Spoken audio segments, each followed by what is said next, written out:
The reason why so many people keep falling for too good to be true scams is because they fail to see the obvious inconsistencies in daily life. Let me explain. When you grow up in an environment where there is not much physical or mental abuse going on, so it's a relaxed environment, but there are ways of behaving that are required of you, that people expect of you, that goes against your long-term best interest, that situation is a toxic situation. But because you're not yelled at, because you're not beaten physically, you think you are all right. But you are being deformed on the inside. You are conditioned to get along with covert violence. Because any expectation expected by a group that goes against your long-term interest, and you're not even allowed to question that expectation, let alone remind them that you matter too, especially if you're not allowed to question nor remind people that you matter too, that is a violent situation. For example, you have a household in which the parents operate as dictators. What they want is what they want, everyone else, that means the children have to deal with it. And doesn't matter how the children are affected, they are the quote-unquote boss because they pay the rent, everyone else has to find a way to deal with what they will. Not even their employer dares to operate in such a way.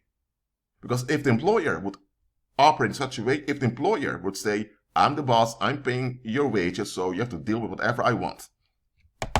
If the boss would act that way, other business partners would look at him and say, oh, so that's how you treat your own staff? We don't want anything to do with you. And his business would go bankrupt. And if he would speak in such a way, he may encounter a lawsuit. So even their employers don't treat them that way, yet they treat their own children that way. Why? Because they don't want to face anything. So they have this expectation that they ought to get away with everything just because they are the parents. That is both blackmail and violence. Now, of course the children get along because the children, they need food, they need a place to stay, and they don't have any other options. And emotionally, they don't know any better. So of course the children comply and there is ease in the household. But this ease is not genuine because there is violence that the children are avoiding. And because they are successful in avoiding violence, things are at ease.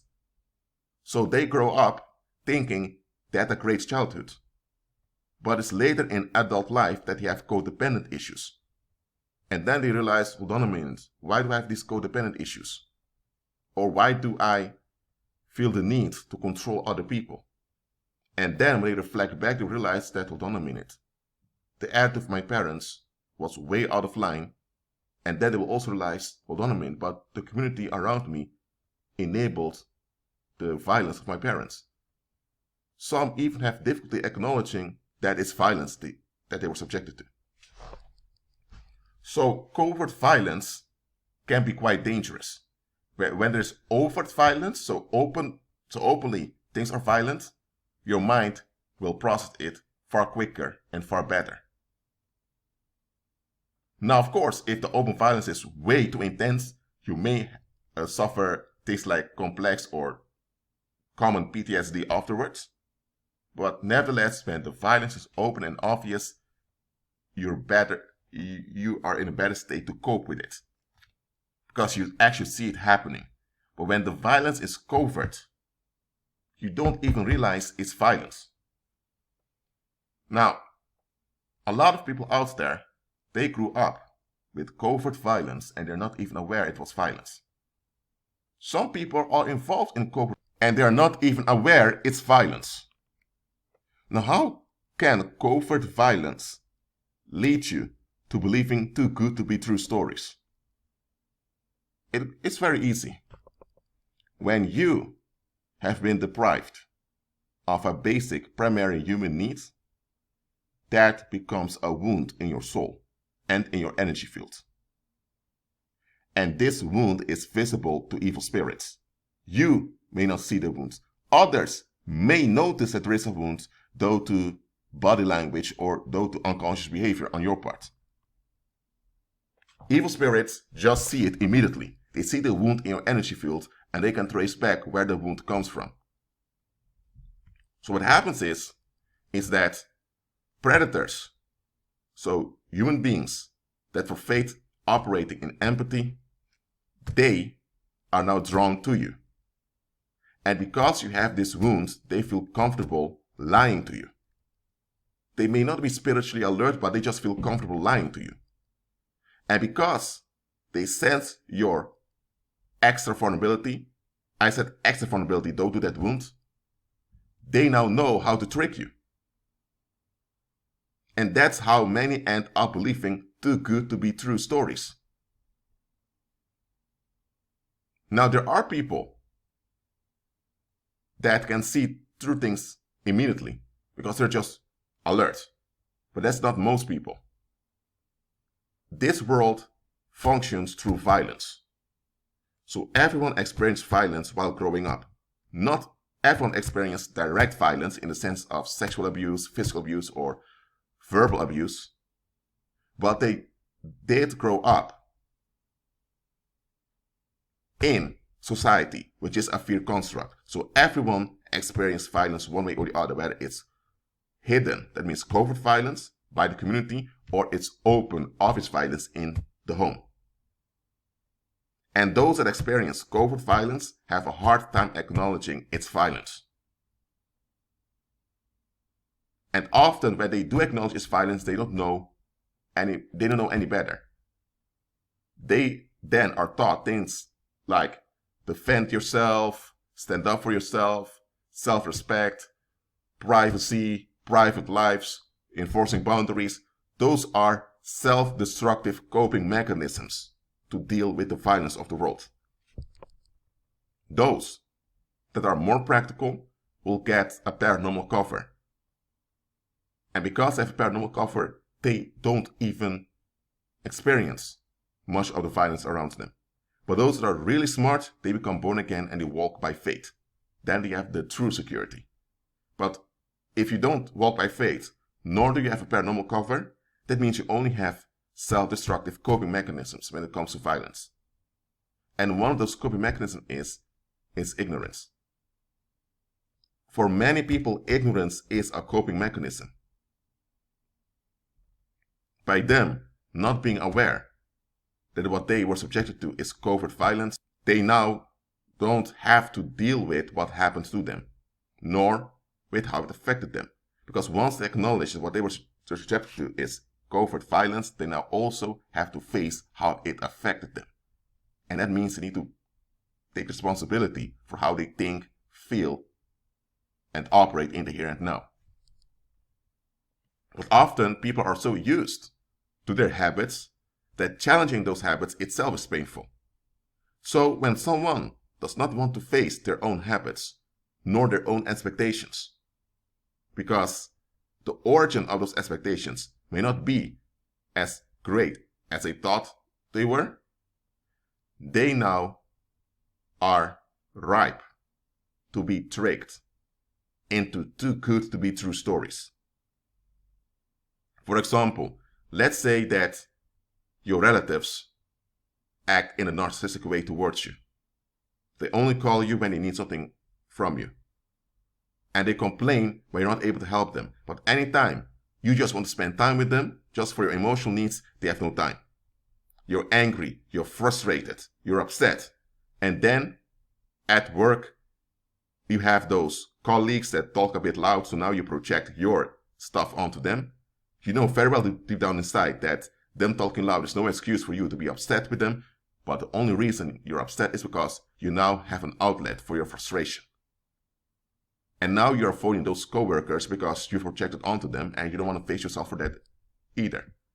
But now you're holding on to your negative opinion about those coworkers because at least now you have someone in a negative daylight that you can put the negative attention on. So now you don't have to look inwardly. In this case, your baggage is increasing it becomes more and more heavy.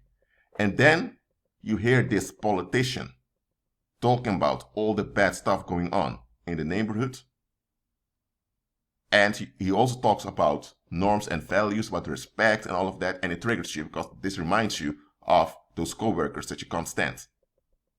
So now you're tricked into believing whatever the politician is saying.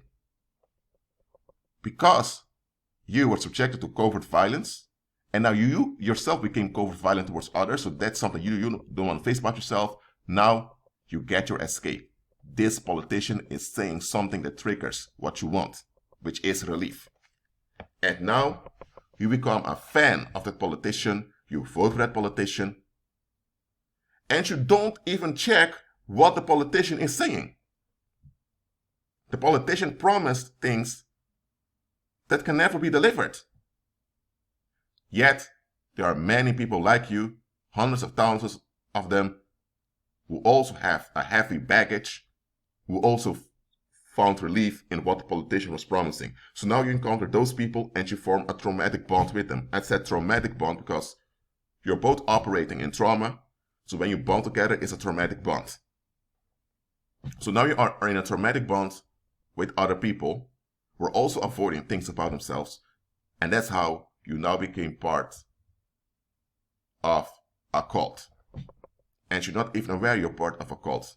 Before you know it, you're exploited financially, emotionally, sometimes even sexually. And then you ask yourself, how did I end up here? How did this happen? You're so shocked. You begin to ask yourself how you fell for those too good to be true stories of that politician and of the people of the political party. Let me tell you why. You were not able to see covert violence of what it is. So when it became obvious that something was amiss, ignorance was your coping mechanism. And it worked, but it worked against you. Eventually, you became so desperate to get away from the tension that was haunting you that you looked for a target. And for a moment, you felt justified in targeting someone else. But now that the relief is gone, you realize, oh dear, this is off. And now you also have to deal with the awkward social consequences. Some people even end up in jail because they target someone physically. So now you're dealing with the consequences. Now you want a way out completely. And it's in this state of mind that you will fall for any too good to be true story. Now there are naive people out there who don't capture things quickly, and they tend to fall for too good to be true stories. That's different. But even those naive people, when they receive more information, they'll realize, hold on a minute, this doesn't add up. But people that are so invested in fleeing, people that are so into finding an easy escape, they will fall for anything as long as it promises an escape, as long as they don't have to look inwardly. So when you find people out there that fall or that have fallen, they have fallen for too good to be true stories, it's either that they lack significant knowledge, that's why they were tricked into it, so they're not dumb people, they're just naive because they weren't properly educated. Either it's that, or it's something far more serious, and that is that they are desperate to find an escape. And when people are desperate to find an escape, they've become dangerous. Because the moment you challenge that escape of theirs, you will be the target, they'll become your enemy, and they will harm you. If someone is just naive, then just giving them more information in a constructive way will do it. But if someone is not naive, but they're just, how would I say, they're invested in easy escapes, then don't even make any efforts to hint to them that something is amiss. Because most likely, they will turn on you. And a lot of people out there, they just want easy escapes. Whenever they're openly hostile towards someone, whenever they're open directly with how they feel and think about someone, it's just a way to blackmail others into leaving them alone. They have their stuff they don't want to face, So they want a target to dump it upon, and they don't want anyone to challenge their dumping. That's why they do it in a direct way so that everyone knows how they think and feel about someone. Why? So that people know, okay, I made plain how I think about you. If you challenge me and I attack you, it's your fault. So anyone that's openly hostile, they are blackmailing you. And that open blackmail is a way for them to escape having to face themselves. And such people who are openly projecting negativity onto others, they are the first ones to fall for too good to be true scams. Now, if you fell for a too good to be true scam and you're not a predator nor someone that's narcissistic, then you just lacked proper knowledge. So don't blame yourself for it. If you encounter someone who's highly intelligent and they're very motivated, but you see that they're following a program that's too good to be true, then likely there's something they are fleeing from, and likely they will explode when that program they're clinging onto does not work. So, that is why I always told you that it's not wise to confront worldly people directly. Sometimes it's not even wise to confront them at all. When people always say that they have the reasons, this is what they're saying. What they're actually saying is, shut up, I don't want to be challenged, and if you keep challenging me, you'll get hurt. And it will be your fault because I'm not to blame for anything. I just want to do whatever I want to do, so let me escape in peace. And that my escape costs others, well, just the way it is, just deal with it. That's what they're really saying when they keep saying that they have the reasons.